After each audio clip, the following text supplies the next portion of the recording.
How to create a animation in Minecraft. Minecraft पे अगर आप एनिमेशन क्रिएट करना चाहते हैं तो इसके लिए आपको ब्लेंडर की ज़रूरत पड़ेगी। ब्लेंडर पे आपको बहुत तरह के ऑब्जेक्ट्स वगैरह मिल सकते हैं और आप खुद की जहन साजी करके भी अपने दिमाग से भी कुछ वेक्टर्स को क्रिएट कर सकते हैं। जो मिसाल के तौर पर अगर आपको ड्रैगन को क्रिएट करना चाहते हैं तो ड्रैगन के लिए आपको टोटली 5 ऑब्जेक्ट्स की ज़रूरत होगी।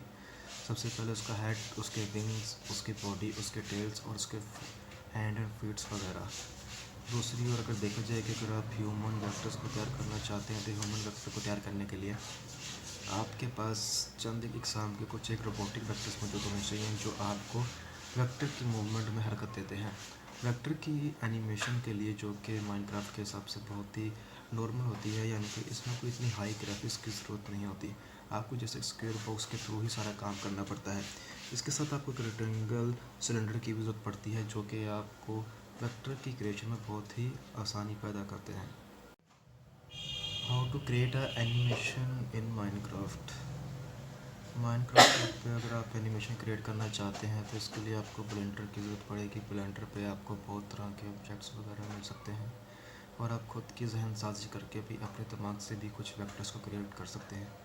जो मिसाल के तौर पर अगर आपको ड्रैगन को क्रिएट करना चाहते हैं तो ड्रैगन के लिए आपको टोटली 5 ऑब्जेक्ट्स की ज़रूरत होगी। सबसे पहले उसका हेड, उसके विंग्स, उसकी बॉडी, उसके टेल्स और उसके हैंड एंड फीट्स वगैरह। दूसरी ओर अगर देखा जाए कि अगर आप ह्यूमन वेक्टर्स को तैयार करना चाहते हैं तो ह्यूमन वेक्टर को तैयार करने के लिए आपके पास चंद इकसाम के कुछ एक रोबोटिक वेक्टर्स मौजूद होने चाहिए जो आपको वेक्टर की मूवमेंट में हरकत देते हैं। वेक्टर की एनिमेशन के लिए जो कि माइनक्राफ्ट के हिसाब से बहुत ही नॉर्मल होती है, यानी कि इसमें कोई इतनी हाई ग्राफिक्स की ज़रूरत नहीं होती। आपको जैसे स्क्वायर बॉक्स के थ्रू ही सारा काम करना पड़ता है। इसके साथ आपको एक रेक्टेंगल सिलेंडर की भी ज़रूरत पड़ती है जो कि आपको वेक्टर की क्रिएशन में बहुत ही आसानी पैदा करते हैं। How to create a animation in Minecraft. Minecraft पे अगर आप एनिमेशन क्रिएट करना चाहते हैं तो इसके लिए आपको ब्लेंडर की ज़रूरत पड़ेगी। ब्लेंडर पे आपको बहुत तरह के ऑब्जेक्ट्स वगैरह मिल सकते हैं और आप खुद की जहन साजी करके भी अपने दिमाग से भी कुछ वेक्टर्स को क्रिएट कर सकते हैं। जो मिसाल के तौर पर अगर आपको ड्रैगन को क्रिएट करना चाहते हैं तो ड्रैगन के लिए आपको टोटली 5 ऑब्जेक्ट्स की ज़रूरत होगी। सबसे पहले उसका हेड, उसके विंग्स, उसकी बॉडी, उसके टेल्स और उसके हैंड एंड फीट्स वगैरह। दूसरी ओर अगर देखा जाए कि अगर आप ह्यूमन वेक्टर्स को तैयार करना चाहते हैं तो ह्यूमन वेक्टर को तैयार करने के लिए आपके पास चंद इकसाम के कुछ एक रोबोटिक वेक्टर्स मौजूद होने चाहिए जो आपको वेक्टर की मूवमेंट में हरकत देते हैं। वेक्टर की एनिमेशन के लिए जो कि माइनक्राफ्ट के हिसाब से बहुत ही नॉर्मल होती है, यानी कि इसमें कोई इतनी हाई ग्राफिक्स की ज़रूरत नहीं होती। आपको जैसे स्क्वायर बॉक्स के थ्रू ही सारा काम करना पड़ता है। इसके साथ आपको एक रेक्टेंगल सिलेंडर की भी ज़रूरत पड़ती है जो कि आपको वेक्टर की क्रिएशन में बहुत ही आसानी पैदा करते हैं।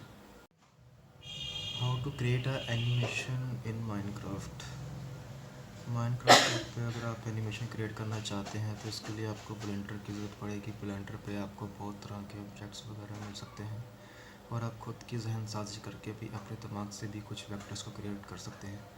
जो मिसाल के तौर पर अगर आपको ड्रैगन को क्रिएट करना चाहते हैं तो ड्रैगन के लिए आपको टोटली 5 ऑब्जेक्ट्स की ज़रूरत होगी। सबसे पहले उसका हेड, उसके विंग्स, उसकी बॉडी, उसके टेल्स और उसके हैंड एंड फीट्स वगैरह।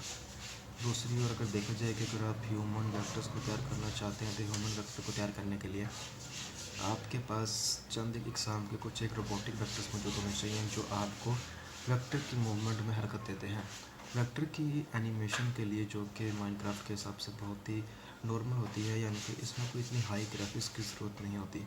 आपको जैसे स्क्वायर बॉक्स के थ्रू ही सारा काम करना पड़ता है। इसके साथ आपको एक रेक्टेंगल सिलेंडर की भी ज़रूरत पड़ती है जो कि आपको वेक्टर की क्रिएशन में बहुत ही आसानी पैदा करते हैं। How to create a animation in Minecraft.